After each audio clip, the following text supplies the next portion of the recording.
सुनो सुनो सुनो, चित्तौड़ के नागरिकों सुनो, मेवाड़ की रानी हीरबाई जी ने एक सुंदर राजकुमार को जन्म दिया है। सुनो सुनो सुनो, जिसके शुभ अवसर पर उदय सिंह जी ने सभी प्रजाजनों को कल अर्थात राजकुमार जी के जन्म के 11वें दिन नामांकन समारोह में सभी को अपने राजमहल में सादर आमंत्रित किया है। सुनो सुनो सुनो, चित्तौड़ के नगर वासियों सुनो, सुनो सुनो सुनो। देखो, अब फिर से ये मत बोल देना कि तुम वापस महल के अंदर जाकर गिरफ्तार होने वाले हो। बिल्कुल नहीं। अच्छा एक बात बताओ, इतना बड़ा खतरा तुमने सिर्फ ये जानने के लिए उठाया था कि महाराणा उदय सिंह और उसके मंत्री तुम्हें पहचानते हैं या नहीं? बिल्कुल, ये जानना हमारे लिए बहुत जरूरी था, क्योंकि अब प्रताप को मारने के लिए हम उसके बहुत करीब जा सकते हैं। लेकिन अगर इस अपराध में पकड़े जाते तो वो लोग कम से कम 15 बरस के लिए तुम्हें कालकोठरी में डाल देते। क्या फर्क पड़ता है? प्रताप को मारना हमारी जिंदगी का मकसद है। 15 बरस क्या, सारी जिंदगी इंतजार करना पड़ा तो हम हंसते हंसते कर लेंगे।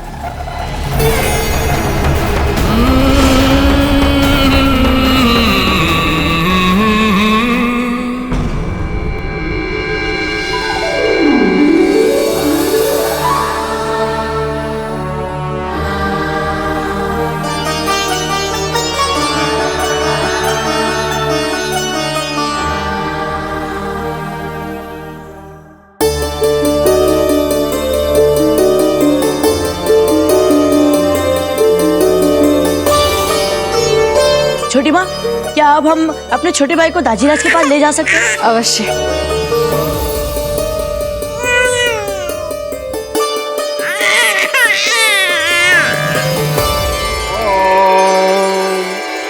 ओम एकलिंगाय नमः स्वाहा। ओम अग्निदेवाय नमः स्वाहा। ओम श्री परमात्मने नमः स्वाहा।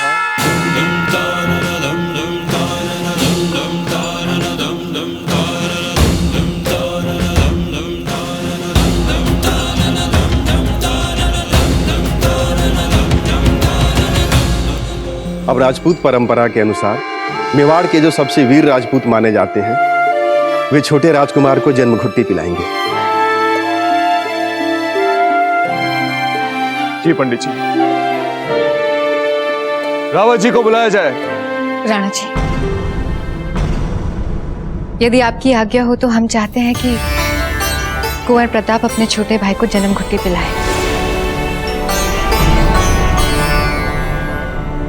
परंतु बेना, कुंवर प्रताप तो अभी बालक है, वे घुट्टी कैसे पिला सकते हैं? तो क्या हुआ? कुंवर प्रताप ने राणा जी को युद्ध में विजय दिलवाने के लिए महत्वपूर्ण योगदान दिया है। उनसे अधिक साहस्य कौन हो सकता है?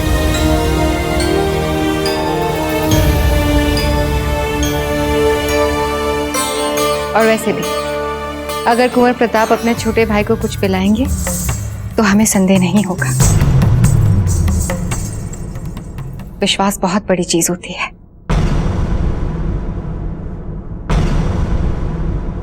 इस सम्मान के लिए बहुत धन्यवाद छोटी माँ।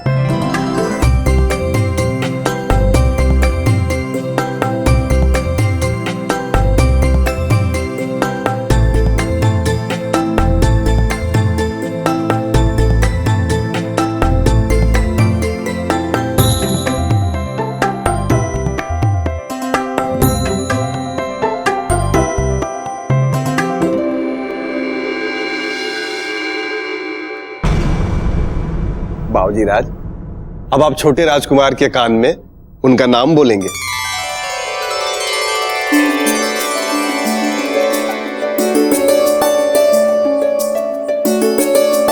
प्रताप, थोड़ा जल्दी कीजिए ना, यहाँ बड़ी गर्मी है, हम तो पिघल ही जाएंगे। हाँ बस लीजिए मंजली माँ।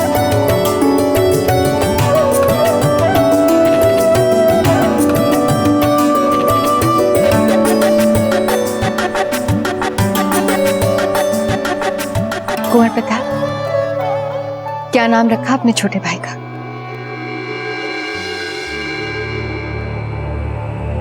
जिसमें पूरे संसार से लड़ने की ताकत हो, जो पूरे जग से मल कर सकता हो, उसका नाम है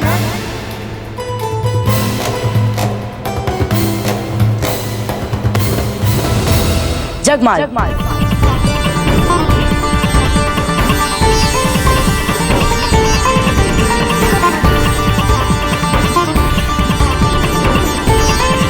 रानी माँ, आप भी आइए ना। आप वहां क्यों इतने कोने में खड़ी है?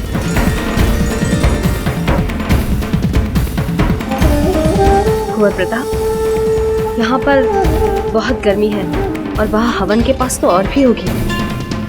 हम यहीं ठीक है। महारानी साहब, नामकरण के समय इतनी भीषण गर्मी, ये अशुभ है। गिरजादाई, हर समय बुरा सोचना अच्छी बात नहीं है। तो चलिए अब हम ये आनंद पूरी प्रजा के साथ बांटेंगे और छोटे राजकुमार जगमाल का पूरी प्रजा से परिचय करवाएंगे। चलिए।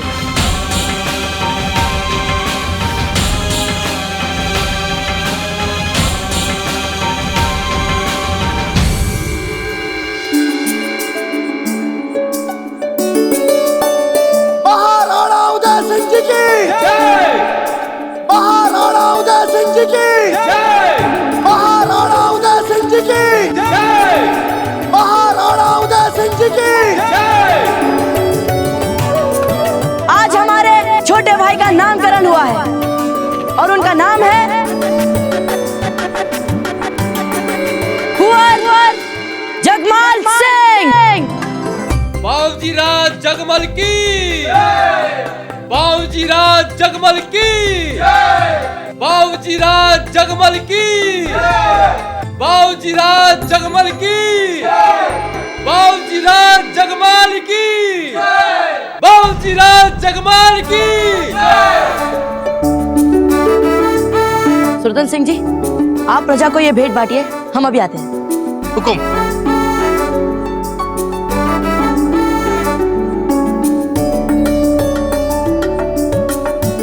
ये क्या है प्रताप? छोटी माँ, ये हमारी ओर से हमारे छोटे भाई के लिए भेंट। याद रखिएगा कि जब भी हमारा छोटा भाई किसी भी अस्त्र शस्त्र को थामे तो सबसे पहले वो इस खंजरी को ले। बहुत सुंदर है ये खंजर, बस थोड़ा बड़ा हो जाने दो इसे। जगमाल को आपकी ये भेंट बहुत अच्छी लगेगी। पर सच कहें तो कुंवर प्रताप, आपके छोटे भाई के लिए आपकी सबसे बड़ी भेंट तो तब होगी जब आप अभ्यास के अंतिम चक्र तक पहुंच जाएंगे, ताकि सर्वश्रेष्ठ विद्यार्थी के लिए आपका मुकाबला सीधे कुंवर शक्ति के साथ हो। तो फिर आप तक भी ये समाचार पहुंच गया छोटी माँ? क्यों नहीं, अपने सबसे प्रिय पुत्र की सारी जानकारियां तो रखेंगे ना हम। हमारा पूरा प्रयास होगा कि हम अंतिम चक्र तक पहुंच जाए। एक बार हम अंतिम चक्र तक पहुंच जाए तो फिर चाहे भाई शक्ति जीते या फिर हम, इसमें कोई अंतर नहीं पड़ेगा हमें छोटी माँ। हमने दाजीराज को वचन दिया था कि हम उन्हें कभी निराश नहीं करेंगे। यदि हम इस प्रतियोगिता में असफल हो गए तो फिर दाजीराज बहुत दुखी हो गए हमसे। आप क्यों असफल होंगे? हमारा आशीर्वाद है ना आपके साथ। चलते हैं छोटी माँ, हमें बहुत तैयारियां करनी है। कुंवर प्रताप। दाजीराज, क्षमा करनी दाजीराज, आप इतनी सुबह सुबह यहाँ हमसे कह देते, हम स्वयं आ जाते। कुंवर प्रताप, आज प्रतियोगिता के अंतिम चक्र के चुनाव के लिए आपकी अंतिम स्पर्धा है। हुक्म। जब हम छोटे थे कुंवर प्रताप, तब आपकी दादी रानी ने हमें ये रत्न आशीर्वाद स्वरूप दिया था और कहा था कि ये बहुत भाग्यशाली है। और यह भी कहा था कि इस रत्न को धारण करने वाले को एकलिंग जी का आशीर्वाद भाग्य की तरह साथ देगा। कुंवर प्रताप, हम चाहते हैं कि आप ये रत्न धारण करें ताकि एकलिंग जी का आशीर्वाद सदैव आपके साथ रहे और आपका कल्याण करे। लीजिए कुंवर प्रताप। धन्यवाद अजिराज।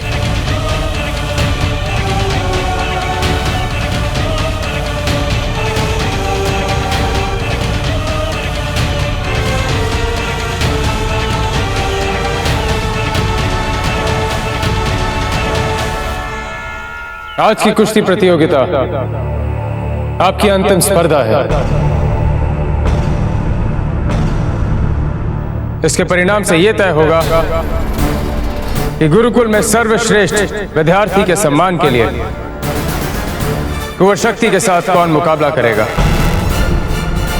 हम ये भी कहना चाहते हैं कि इस प्रतियोगिता का परिणाम चाहे जो भी हो, अब तक गुरुकुल में आपको जो भी शिक्षा मिली है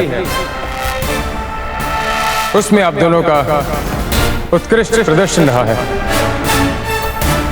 अर्थात इस प्रतियोगिता की सफलता विजेता के लिए मात्र एक उपलब्धि होगी।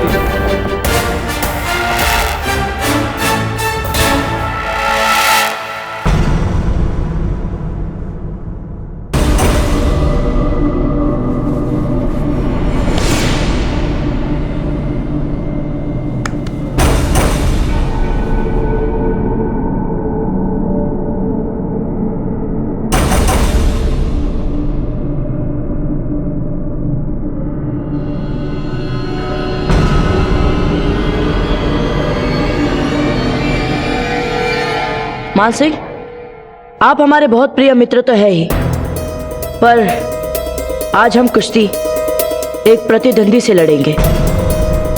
ये जीत हमारे लिए कितनी महत्वपूर्ण है ये हम आपको बता नहीं सकते, पर यदि इस प्रतियोगिता में, इस कुश्ती में हमसे कोई अनिश्चित हो जाए तो हमें क्षमा कर दीजिएगा। चिंता मत कीजिए बाबूजी प्रताप, इन सब बातों को हम अपने मित्रता के बीच नहीं आने देंगे। और हाँ, इस कुश्ती को हम ऐसी स्थिति तक लाएंगे कि आपके पास हारने के अलावा और कोई मार्ग ही नहीं होगा।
कुंवर प्रताप, हमें आपसे बहुत अपेक्षाएं हैं, इसलिए कोशिश कीजिए कि आप फिर से ना।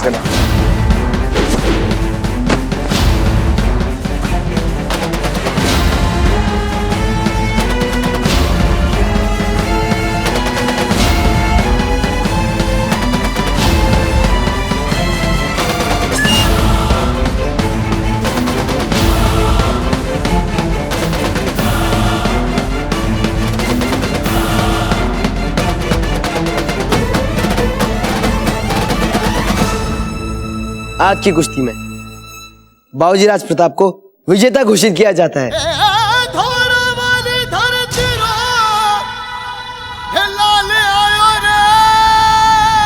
आप दोनों ने ही कड़ा संघर्ष किया। अंतिम प्रतिस्पर्धा के लिए हमारी शुभकामनाएं आपके साथ हैं।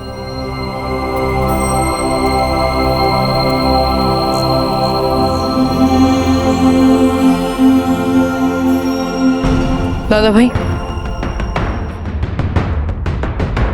अब आप और हम। हाँ भाई शक्ति, लगता तो ऐसा ही है। अब पता चलेगा कौन सर्वश्रेष्ठ है। देखते हैं। तो आपने क्या सोचा है राणा जी? हम जानते हैं धीर भाई जी कि कुंवर प्रताप मेवाड़ के श्रेष्ठ राजा बन सकते हैं। और कुंवर शक्ति, उनका क्या राणा जी? ये पक्षपात आप सज्जा जीजा को कैसे समझाएंगे? कैसे कहेंगे उनसे कि उनका पुत्र जो इतना योग्य है, इतना समर्थ है, आपकी आंखों में मेवाड़ नरेश का उत्तराधिकारी बनने की उपयुक्त नहीं है? तो आप क्या चाहती हैं धीर भाई जी, कि हम गुरुकुल की प्रतियोगिता के आधार पर मेवाड़ का भविष्य तय करें? राणा जी, आपका निर्णय हमारे लिए सर्वमान्य है, पर हम नहीं चाहते कि कोई आपकी निष्ठा या आपके कर्तव्य पे प्रश्न चिन्ह लगाए। इसलिए निर्णय लेने से पहले एक बार सज्जा जीजा की राय जरूर लीजिएगा। कुंवर शक्ति, आपको पता है आपकी छोटी मासा हमें बता रही थी कि अगर आप इस प्रतियोगिता में कुंवर प्रताप को हरा देंगे ना, तो आपके दाजीराज आपको ही उत्तराधिकारी बना देंगे। और पता है क्या, वो राणा जी से जाके खुद इस बारे में बात करेंगी। क्षमा कर दीजिए हमें सज्जा जीजा।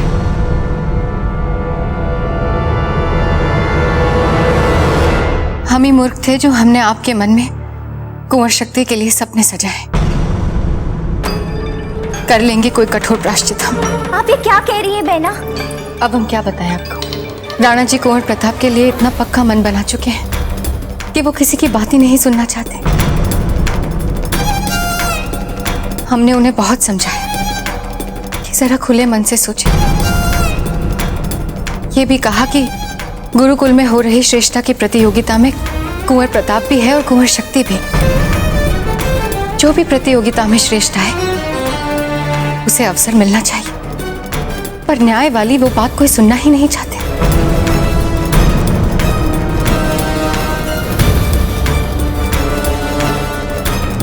कुंवर जी,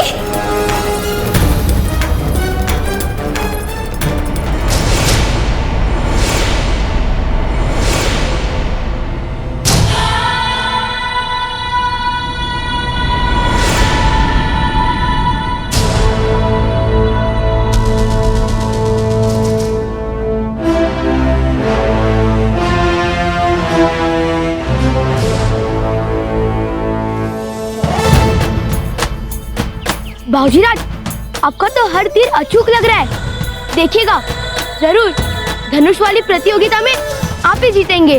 सोम, हमें दीवार पर भी निशाने वाली तख्ती लगाकर तीर चलाने दो। आपको पता नहीं है सोम, कितना बोझ होता है हमारे सर पर जब हम आपके सर के ऊपर निशाना लगाते हैं। पर बाबूजीराज, इसीलिए तो आपका हर तीर सीधे निशाने के बीचों बीच लगता है। और इतना तो हम भी जानते हैं बाबूजीराज कि चाहे कुछ हो जाए, आप हमें कभी भी चोट नहीं पहुंचा सकते। और यही दबाव तो आपसे सदैव अचूक निशाना लगवाता है। अच्छा सोम, जैसा आप चाहेंगे वैसा हम करेंगे। भला आपसे बहस में कोई जीत सकता है क्या?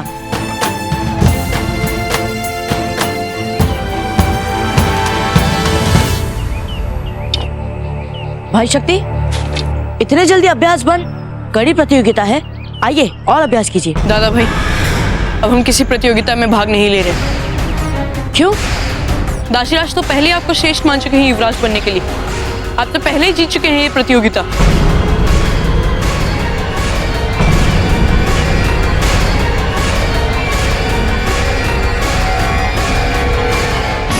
और राणा जी, जैसे ही एक बार हमने सारे साक्ष्य एकत्रित किए तो ये बात हमारे सामने एकदम स्पष्ट हो गई। दिल्ली के वजीर शमशेर खान ने ही फौजीराज प्रताप की हत्या के लिए उस पेशेवर हत्यारे बशर खान को इब्राहिम खान बनाकर हमारे यहां भेजा। दिखा दी ना शम्स खान ने अपनी नीचता। हम नहीं जानते थे कि हमसे इतनी बुरी तरह से हारने के बाद वो सांप हमें डसने के लिए इतनी जल्दी अपना फन उठाएगा। हमारा सैन्य बल इतना सक्षम नहीं है कि हम दिल्ली पर आक्रमण कर सकें, नहीं तो हम उस सांप को फन उठाने से पहले ही कुचल डालते। नहीं राणा जी, अब दिल्ली जाने की आवश्यकता नहीं है, क्योंकि वो शम्स खान दिल्ली में है ही नहीं। तो कहाँ है वो? शम्स खान इस समय मेवाड़ में ही रहकर अपने अगले वार की योजना बना रहा है।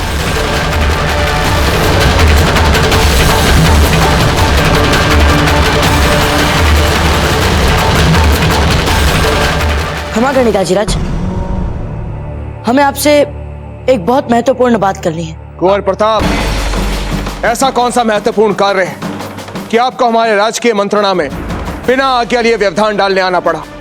बात महत्वपूर्ण नहीं होती तो हम ऐसा अपराध कभी नहीं करते।